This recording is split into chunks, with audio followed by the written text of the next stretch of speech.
Accent BLC, specialized for IELTS and spoken. Assalamualaikum viewers. Today I'm going to talk about linking words. Some of linking words are pretty much important, especially to make a quality sentence. There are different types of linking words. In this tutorial, I'm going to talk about contrast. So I have written over here, you can see that linking words, and the topic is contrast.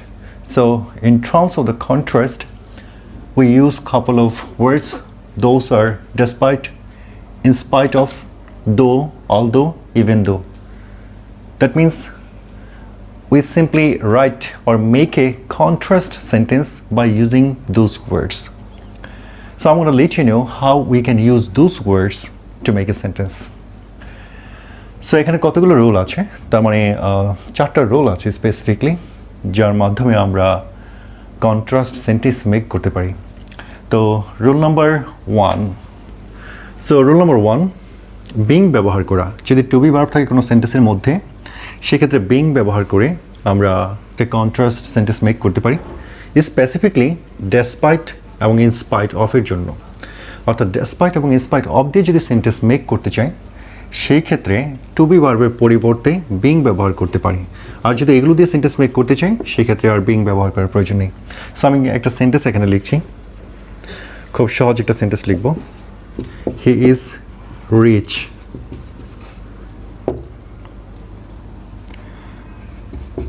He is unhappy. তো এখানে দুইটা sentence, he is rich, he is unhappy. ব্যাপারটা বোঝা যাচ্ছে এমন like সে সম্পদশালী কিন্তু unhappy. তো এটাকে যদি আমরা সেন্টেন্স মেক করি, কন্ট্রাস্ট, এই যে আসলে কন্ট্রাস্টটা কি? কন্ট্রাস্ট মানে হলো একটা বিপরীতমুখী চিত্র। যেমন সে রিচ মানে হচ্ছে হ্যাপি হওয়ার কথা, কিন্তু বিপরীতমুখী চিত্রটা বলছে যে সে আসলে হ্যাপি না। তার মানে এই যে একটা বাস্তবতা, এটি হচ্ছে কন্ট্রাস্ট। তো এই ধরনের ক্ষেত্রে আমরা সাধারণত ডেসপাইট, ইনস্পাইট অফ, দো, অলদো, ইভেন দো এগুলো ব্যবহার করতে পারি। আপনি যদি নাকি, প্রথমত আমি এগুলো দিয়ে দেখাচ্ছি, দো মানে যদিও, অলদো মানে যদিও, ইভেন দো মানে হচ্ছে এমন কি যদিও। তার মানে এই তিনটার অর্থ, বিশেষ করে এই দুইটার অর্থ সেম, আর এটার অর্থ একটু ডিফারেন্ট, মানে এমন কি যদিও। আর ডেসপাইট এবং ইনস্পাইট অফ, এই দুইটার অর্থ হচ্ছে সত্ত্বেও। সো এই দুইটার অর্থ হচ্ছে সত্ত্বেও, আর এই তিনটার অর্থ হচ্ছে যদিও অথবা এমন কি যদিও। তো আমি যদি নাকি এগুলো দিয়ে সেন্টেন্স মেক করতে পারি, এখানকার যে কোনো একটা বসিয়ে দিতে পারি। যেমন আমি লিখলাম অলদো,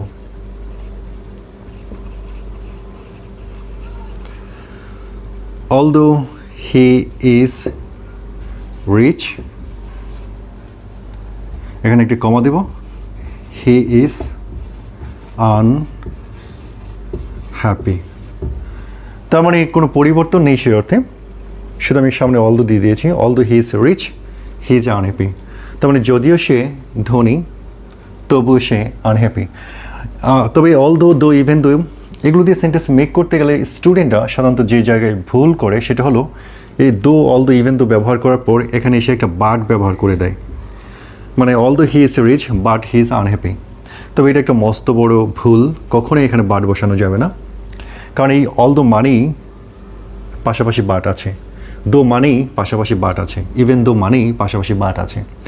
তার মানে এই অলদো, ইভেন দো অথবা দো, টু ইন ওয়ান, মানে একের মধ্যেই দুইটা আছে, দুইটা জিনিস আছে। সো আমরা এখানে যেমন আমি অলদো লিখেছি, অলদোর পরিবর্তে আপনি দো ব্যবহার করতে পারেন, ইভেন দো ব্যবহার করতে পারেন, সেম জিনিস দাঁড়াবে। আর আমি এটাকে দেখাচ্ছি এখন ইনস্পাইট এবং ডেসপাইট দিয়ে। সো আমি ডেসপাইট অথবা ইনস্পাইট দিয়ে যদি সেন্টেন্সটা মেক করি, সেই ক্ষেত্রে আমি লিখতে পারি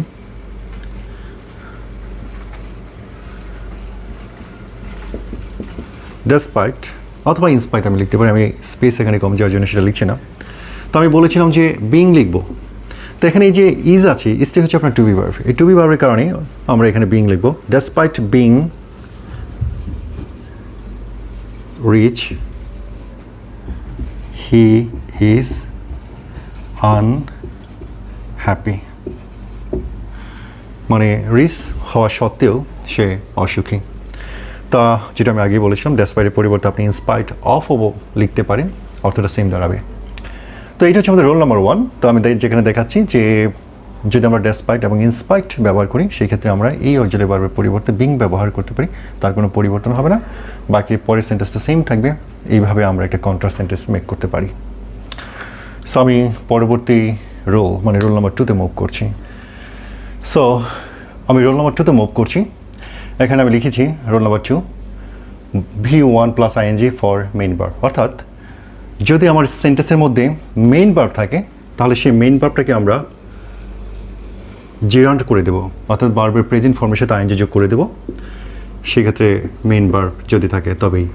এখানে আমি একটা সেন্টেন্স লিখেছি he started well he couldn't pass in the exam. তার মানে আপনি দেখতে পাচ্ছেন যে এই সেন্টেন্সের মধ্যে একটা মেইন ভার্ব আছে, আর কন্ট্রাস্টটা কী করে হলো, সে ভালো লেখাপড়া করেছিল, পরীক্ষায় পাস করতে পারলো না। তো এই যে আমি বলেছিলাম কন্ট্রাস্ট মানে বিপরীতমুখী চিত্র। তো সেই অর্থে এটাকে আমরা যদি ডেসপাইট এবং ইনস্পাইট দিয়ে পরিবর্তন করতে চাই, কন্ট্রাস্ট সেন্টেন্স মেক করতে চাই, সেক্ষেত্রে আমরা লিখতে পারি, এই ক্ষেত্রে আমি ইনস্পাইট ইউজ করবো, ডেসপাইটও করা যেতে পারে, কোনো সমস্যা নেই। In spite of starting well, he could not pass in the exam. অর্থাৎ in spite of এই যে মেইন ভার্ব তার সাথে ING যুক্ত হয়ে গেল, তার কোনো পরিবর্তন নেই, ওয়েল পরবর্তী সেন্টেন্সের কোনো পরিবর্তন নেই, মানে ভালো লেখাপড়া করা সত্ত্বেও সে পরীক্ষায় পাশ করতে পারলো না। তো এইটা ছিল আমাদের ইনস্পাইট এবং ডেসপাইটের জন্য এই পরিবর্তন। ঠিক ইনস্পাইটের পরিবর্তে আমি ডেসপাইটও ব্যবহার করতে পারি, যে কথা আমি আগেও বলেছি। তো এইটাকে আমরা দো অল দো ইভেন দো দিয়ে যদি পরিবর্তন করি তাহলে ব্যাপারটা এমন দাঁড়াবে, এক্ষেত্রে আমি লিখতে পারি যে ইভেন দো একই জিনিস যে কোনোটাই ব্যবহার করা যাবে। ইভেন দো হি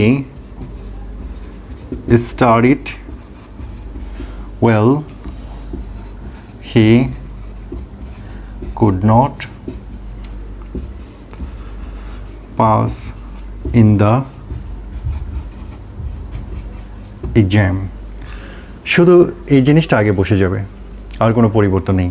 আবার মাথায় রাখতে হবে এখানে কিন্তু বাট বসবে না, সো এখানে কোনো বাট বসবে না, নো বাট, শুধু একটা কমা দিয়ে দিলেই হবে। তো এইভাবে আমরা দো অল দো ইভেন দো দিয়ে সেন্টেন্স মেক করতে পারি, কন্ট্রাস্ট সেন্টেন্স, এবং ইনস্পাইট ডেসপাইট দিয়ে এইভাবে সেন্টেন্স মেক করতে পারি। তো এই ছিল আমাদের রোল নাম্বার 2।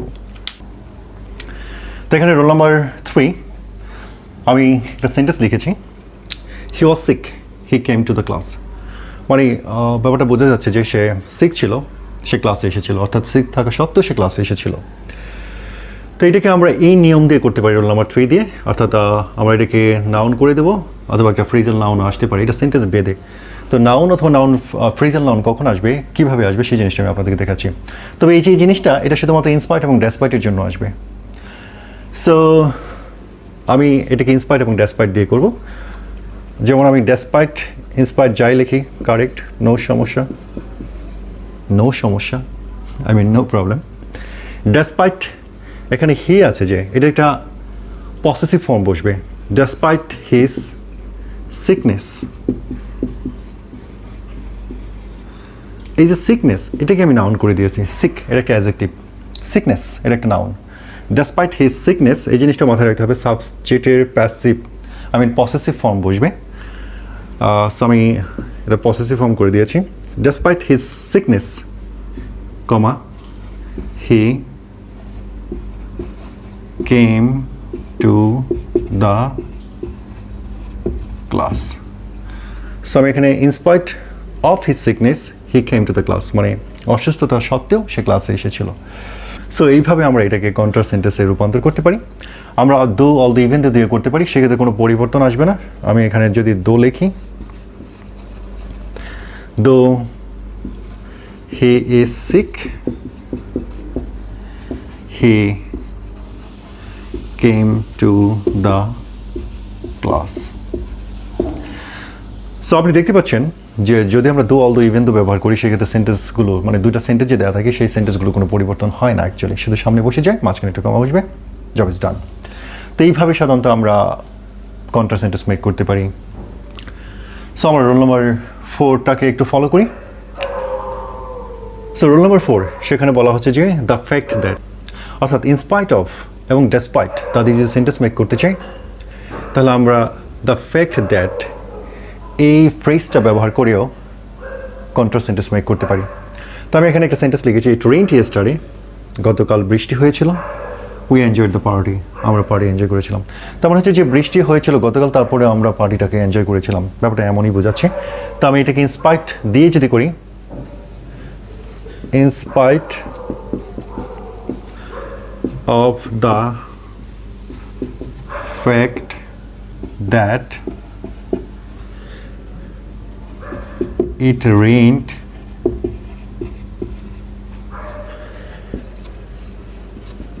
yesterday, কমা, এটা কোনো পরিবর্তন হবে না, we enjoyed the party. In spite of the fact that it rained yesterday, we enjoyed the party. মানে বিষয়টা আমার বুঝেছে, গতকাল বৃষ্টি হয়েছিল সত্ত্বেও, এই বাস্তবতা সত্ত্বেও আমরা পার্টিটাকে এনজয় করেছিলাম। তো in spite of the fact that, এইটা আমার এক্সট্রা আসছে, তারপর যে সেন্টেন্সগুলো আছে তার কোনো পরিবর্তন নেই, মানে সেম টু সেম। সো এটা আমাদের চতুর্থ রোল, এইটার উপর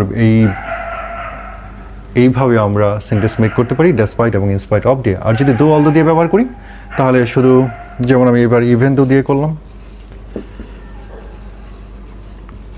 even though it rained